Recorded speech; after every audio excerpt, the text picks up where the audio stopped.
Hey guys, Shabadoobie here, bringing you some more Amonkhet spoilers. These spoilers are all for April 12th. This is coming up probably about 2 o'clock in the morning, just because I have to do these videos fairly late so I can catch all the spoilers that came out that day, because I don't want to do multiple videos about one card, because it's just odd. I don't like doing it. So let's go ahead and talk about these cards. We have a Sphinx here. Glyph Keeper. Uh, 3 blue creature Sphinx. Whenever this creature becomes the target of a spell ability for the first time in a turn, counter its spell or ability. That's not too bad. I kind of wish it would be a little bit better, but for 5/3, for 5, it's not bad. And it's got Embalm. So later down the road, there you go. You have him again. It's not too bad, though. Alright, and then we have Sweltering Suns. Basically, it's Anger Gods, but without the exile. 3 damage to each creature, but you do get cycling. I kind of don't like the fact that it's 3 for cycling and not 2, but still, it's not bad. It's going to see a lot of play on Standard. So, there's no doubt about that. Wayward Servant. 2 mana for a 2/2, white and black. Zombie, that whenever another zombie enters the battlefield under your control, each opponent loses 1 life and you gain 1 life. I'm sure there's an infinite combo with this. I'm about 100% sure. Enigma Drake. 1, a blue and a red.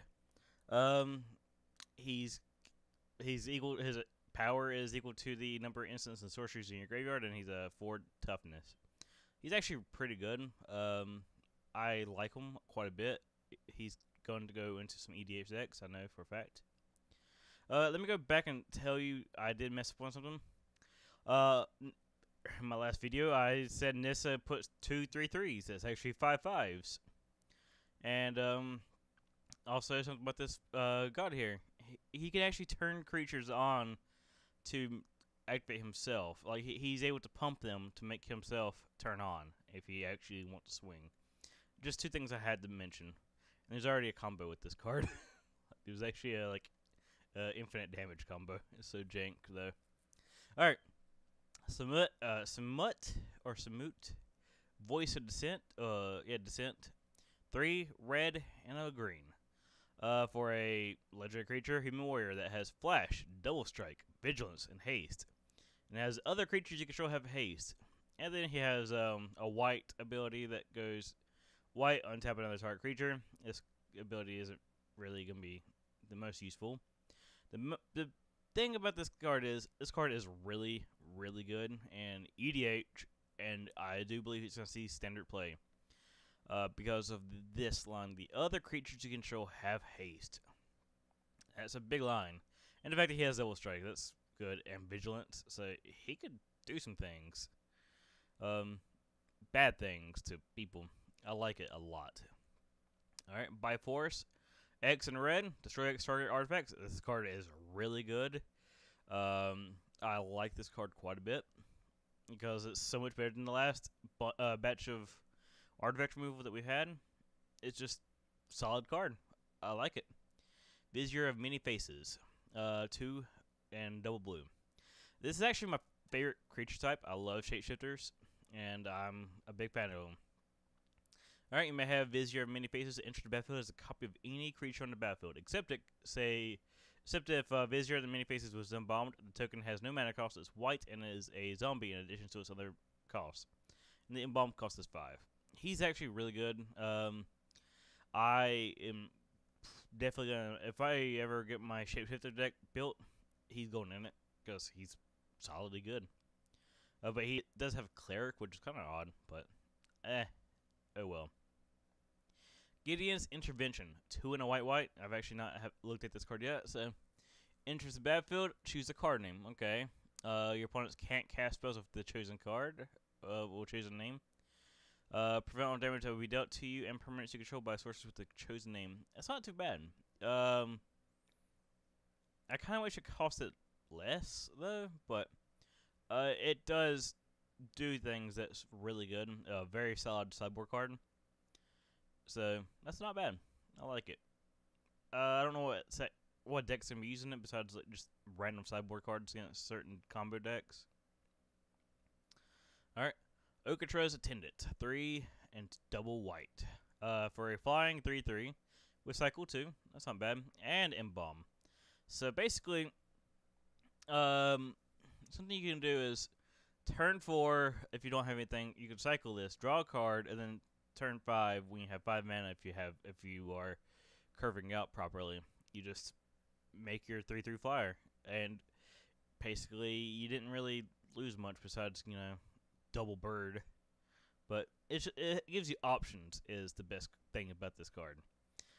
You either get 2 birds, well, a bird, and then you get it back another bird later, or you get a card draw, and then a bird the next turn.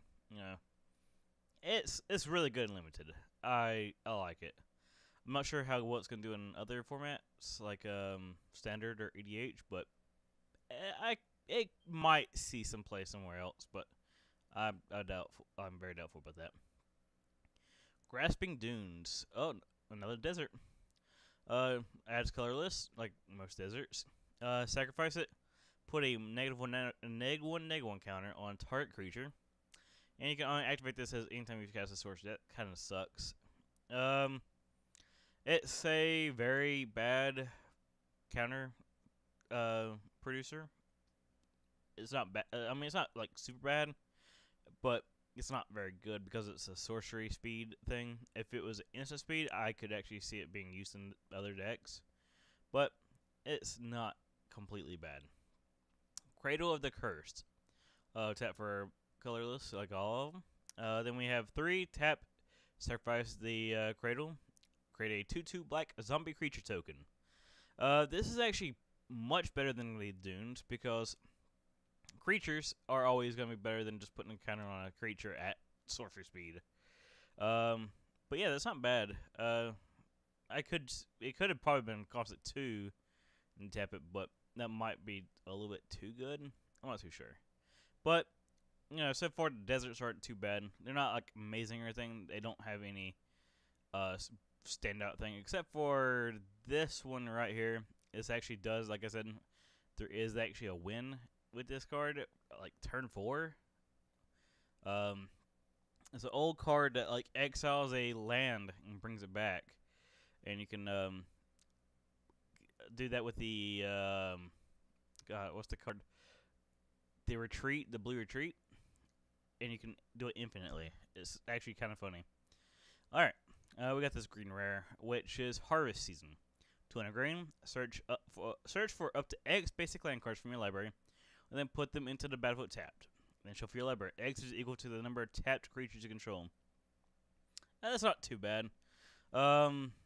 It's not really good in standard, I don't think, but it's something. I like it. I don't know. I don't know what I'd actually use it for, but it's a thing, and it's not bad at doing what it does. But it seems more like a token deck type of thing. You want a bunch of creatures being tapped, but I don't know. All right. So out of all the cards that I talked about today, which of these are your favorite card out of this group? Mine, it's hard to say. It's probably going to be Vizier, but the best card is going to be Samut or Samut. I don't know how it's pronounced. I can't pronounce these names, but I love Vizier just because I love Shapeshifters. I'm a big fan of them.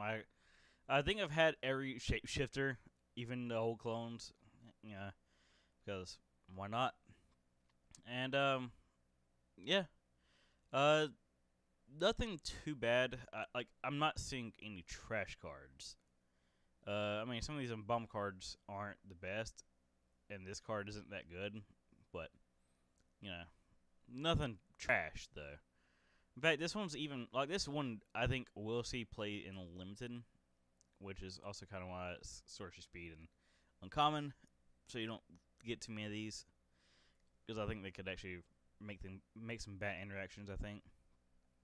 But yeah, I don't know.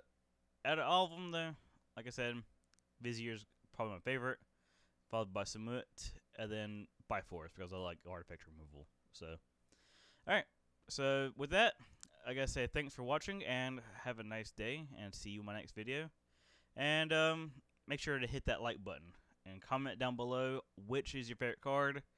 And actually, go ahead and let me know so far out of all the cards that spoiled, what is your favorite card out of this set? And no Nissa. You know, I don't need a cop-out answer. I mean, you could say Nissa if you actually give me, you know, a good reason. Besides, it's really cool Planeswalker X. Alright, thanks for watching, guys. Peace out.